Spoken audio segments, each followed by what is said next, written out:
আমার ক্লাসে সবাইকে স্বাগত। আশা করি তোমরা সকলে খুব ভালো আছো। আজ আমরা ক্লাস 5-এর আমার গণিতের 43 পৃষ্ঠায় একটি অঙ্ক আছে, ক্রয় বিক্রয় এবং লাভের অঙ্ক। সেই অঙ্কটি আমরা আজ করব। অঙ্কটিতে দেখো, এক ঘড়ি ব্যবসায়ী 526 টাকা দামের 52টি ঘড়ি কিনলেন। প্রতিটি ঘড়ি 610 টাকায় বিক্রি করলেন। 52টি ঘড়ি কত টাকায় কিনলেন, বিক্রি করে তিনি মোট কত টাকা পেলেন, বিক্রি করে মোট কত টাকা বেশি পেলেন। এখানে তিনটি প্রশ্ন আমাদের কাছে করা হয়েছে। 52টি ঘড়ি কত টাকায় কিনেছেন, মোট কত টাকায় বিক্রি করেছেন এবং বিক্রি করে কত টাকা বেশি পেয়েছেন। তো এই রকম অঙ্ক আমাদের প্রত্যেকটি আলাদা আলাদা করে উত্তর বের করতে হবে। কত করে কিনেছে প্রত্যেকটি ঘড়ি? 526 টাকা করে। তাহলে 52টি ঘড়ির দাম কত? 526কে আমরা 52 দিয়ে গুণ করব। কত পাবো? দেখো, 6 দুগুণে 12, 2 হাতে 1, 2 দিয়ে 2কে গুণ করলে 4 আর হাতের 1 5, 2 দিয়ে 5কে গুণ করলে 5 দুগুণে 10। এইবার এখানে একটি কাটা চিহ্ন দিলাম, এটি কিন্তু গুণ চিহ্ন নয়, কাটা চিহ্ন।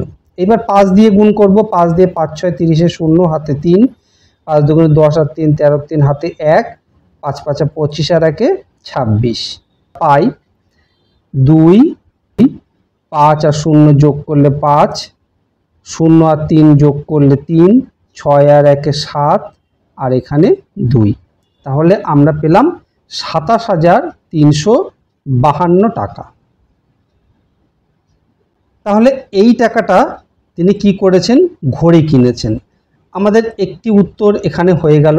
যেহেতু এটি কথার অঙ্ক, আমরা লিখব 52টি ঘড়ি 27,352 টাকায় কিনেছেন। এই একটি উত্তর হয়ে গেল। এবার 610 টাকা করে এক একটি ঘড়ি বিক্রি করেছে। তাহলে তিনি মোট কত টাকায় বিক্রি করেছেন? এই 610কে আমরা 610 একে আমরা 52 দিয়ে গুণ করব। তাহলে আমরা কত পাবো? দেখো, 5 2 গুণ 0 সমান 0, 2 1কে 2 আর এখানে 6 দুগুণে 12, 1220। এবার 5 দিয়ে গুণ করব, 5 0 0, 5 1কে 5 আর 5 6 30। এবার এই দুটিকে যোগ করলে আমরা পাচ্ছি, দেখো, 0 2 7 1 3, 31,720 টাকা। এই টাকাটা তিনি 52টি ঘড়ি বিক্রি করে পেয়েছেন। তাহলে এই আরেকটি উত্তর আমরা লিখব যে তিনি 52টি ঘড়ি বিক্রি করে মোট 31,720 টাকা পেলেন। তাহলে আমাদের দুটি প্রশ্নের উত্তর হয়ে গেল। এবার বলেছে যে কত টাকা বেশি পেলেন, 52টি ঘড়ি বিক্রি করে কত টাকা বেশি পেলেন।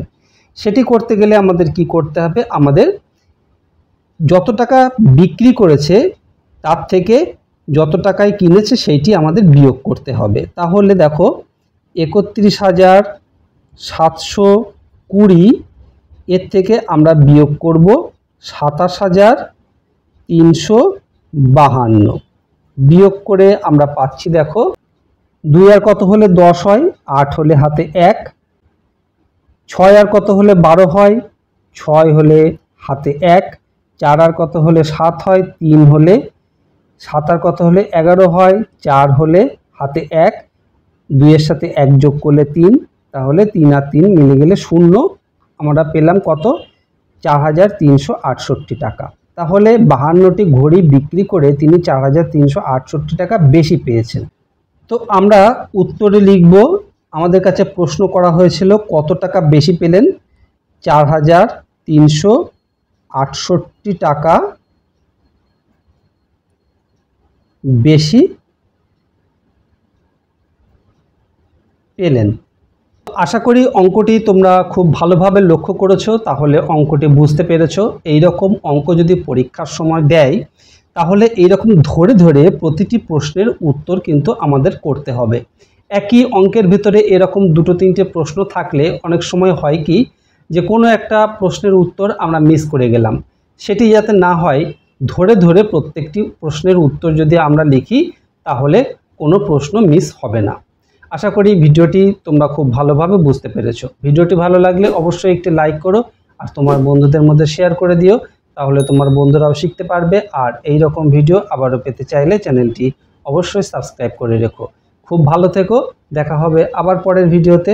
ধন্যবাদ।